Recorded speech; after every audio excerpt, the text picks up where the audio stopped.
500-pound slabs of marble, breaking free from the face of Chicago's tallest skyscraper, and falling toward one of the busiest pedestrian corridors in America.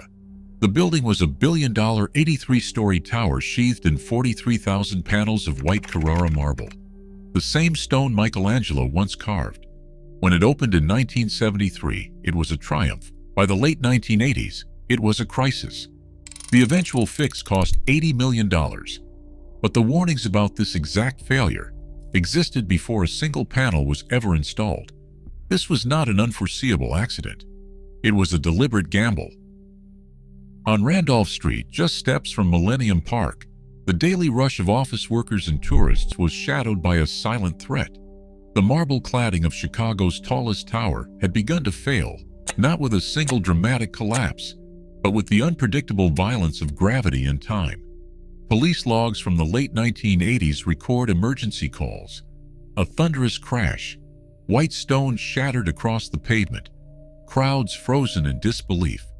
One incident involved a marble panel weighing nearly 500 pounds breaking loose and plummeting to the street below. The force could crush a car or end a life in an instant. City officials scrambled to contain the danger. Barricades went up along the base of the building. Uniformed patrols and building engineers paced the sidewalks, eyes trained upward, radios crackling with updates. Temporary tunnels of heavy scaffolding shielded pedestrians from the risk overhead, but the sense of unease lingered.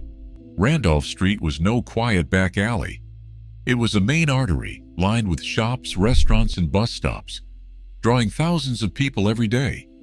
The marble panels, each one large enough to blanket a dining table, had seemed like a symbol of permanence when the building opened. Now, their thinness and fragility turned them into projectiles.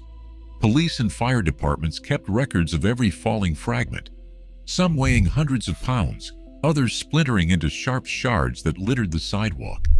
Emergency notices warned of potential closures, and city engineers debated whether the next piece would fall without warning. Every shift, workers and passers-by moved through a corridor of uncertainty, never sure if the next sound from above might be the start of another disaster. The city's response was urgent, but the question remained, how could a billion-dollar skyscraper become such a hazard? The answer lay not in chance, but in choices made decades earlier. In 1973, a new giant joined Chicago's Skyline. The Standard Oil Building, later known as the Amoco Building, rose 1,136 feet above the city, instantly claiming the title of Chicago's tallest skyscraper.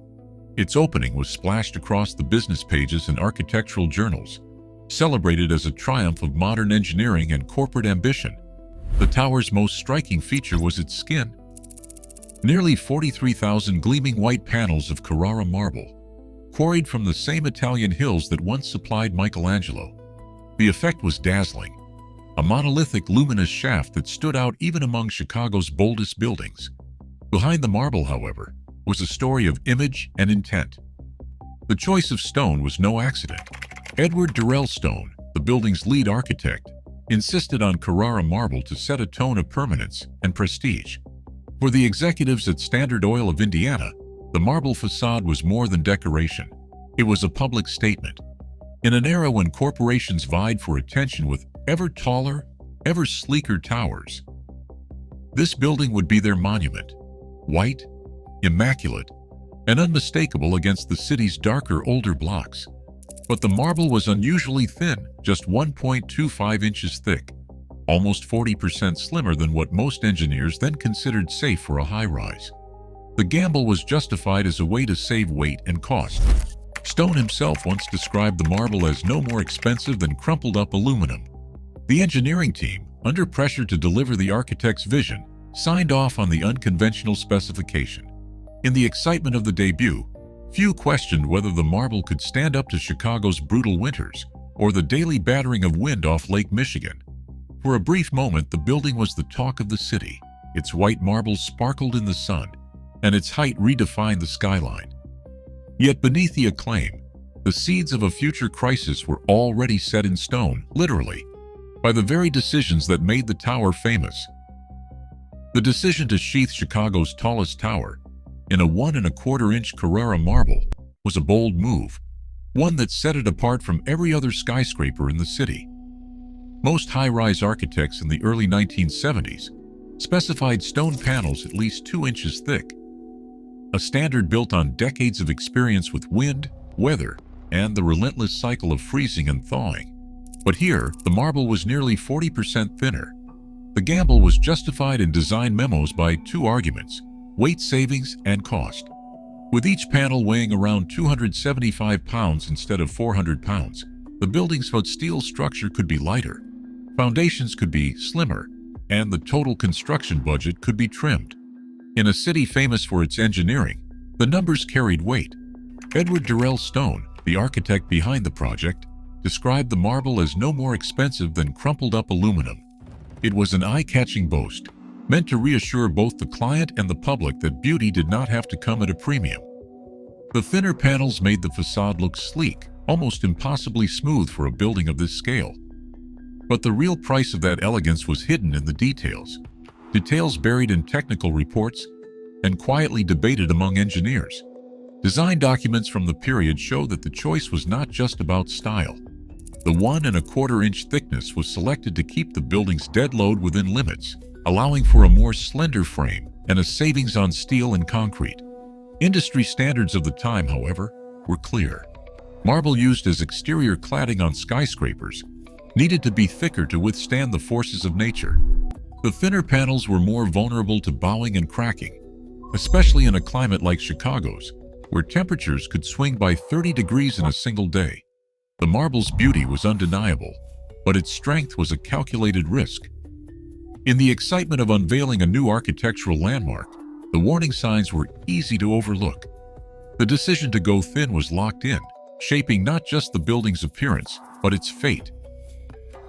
In 1988, a team from Wyss Janney Elsner Associates, known in the engineering world as WJE, arrived on site with a mandate that went beyond routine maintenance. Their inspection logs from that year read less like a checklist and more like a catalog of distress. Hundreds of marble panels were showing visible signs of trouble: bowing, surface cracks, and in some cases a subtle but unmistakable bulge that hinted at forces working deep within the stone. The team documented panels with bellies up to 1 inch, a deformation impossible to ignore on a structure that soared over 1,000 feet above the city. Photographic evidence collected during this investigation captured the reality behind the architectural gloss. Close-ups revealed hairline fractures radiating from anchor points, faint at first but spreading further each winter. Some panels had warped so much that their edges no longer sat flush against the steel frame. The cumulative effect was alarming. It was not just a handful of isolated failures. By 1988, the damage was widespread, affecting hundreds of panels across multiple elevations, especially on the wind-battered southeast face. Inspection teams traced the distress to more than just the visible cracks. They measured the curvature of the marble, cataloged discoloration, and logged every panel that had lost its original rigidity. The findings forced a reckoning. What had once been dismissed as superficial weathering now appeared as a systemic breakdown, one that could not be solved by patchwork repairs or temporary straps. The 1988 inspection marked a turning point. The evidence was undeniable, and the question was no longer whether the marble was failing, but how, and how quickly the crisis would escalate. Thermal hysteresis became the marble's silent undoing. In the language of engineers, it describes the way a material bends and warps with each cycle of heating and cooling, never quite returning to its original shape. For the Aon Center's thin Carrara panels, Chicago's climate delivered this punishment day after day. Sunlight would warm the marble, causing it to expand. By night, the temperature dropped sharply, and the stone contracted.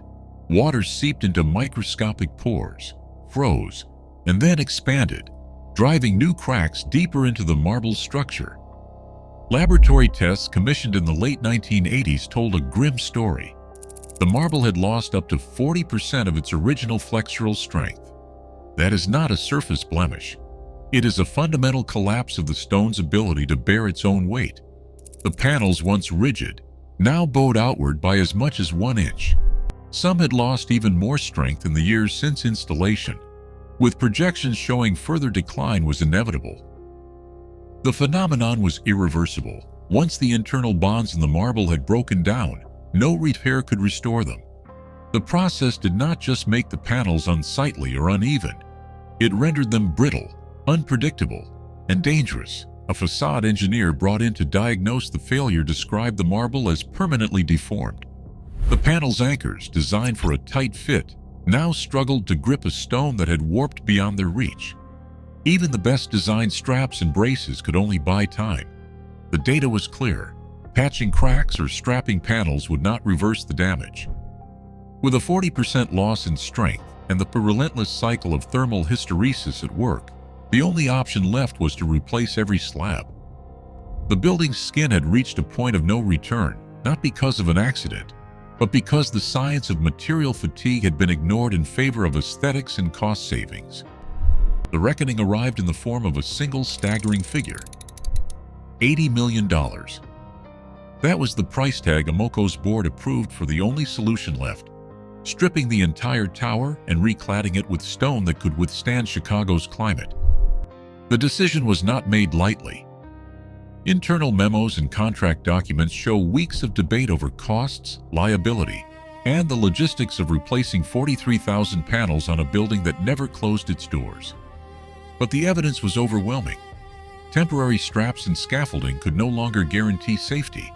The marble's internal structure was too far gone. At the heart of the process stood Shelby Pierce, Amoco's facilities manager. Tasked with overseeing the crisis, Pierce described the situation as a nightmare for any building operator. You don't get to choose the weather, but you do have to answer for the stone. The board's final vote authorized a full reclad, and with it, a material change that would define the tower's next chapter. Carrara marble was out.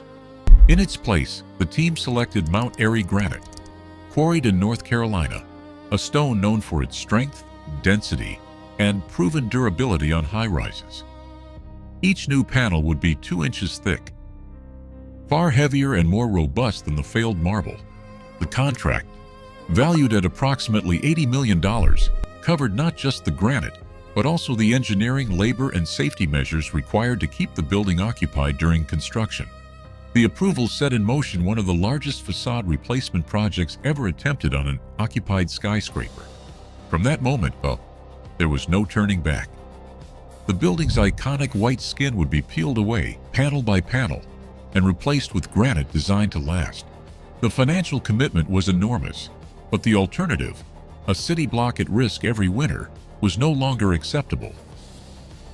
Replacing the skin of an 83-story skyscraper, while it remained fully occupied, called for a construction effort on a scale rarely attempted. Crews faced the task of removing and replacing 43,000 marble panels, each one weighing hundreds of pounds, without disrupting the daily life of thousands of workers inside. To keep the building operational and the streets below safe, engineers designed a system of steel scaffolding that wrapped the entire tower like a cocoon. High-capacity cranes, anchored to the roof and the neighboring structures, hoisted new granite panels up the sheer face of the building while lowering the failed marble slabs back down to ground level for disposal.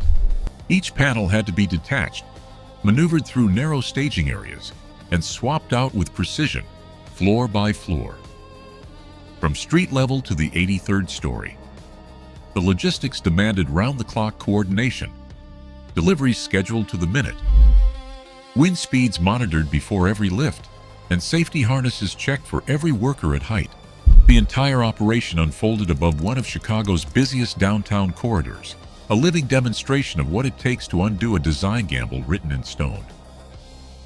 Randolph Street's transformation from a bustling thoroughfare into a construction zone left a mark on daily life that numbers alone can't capture.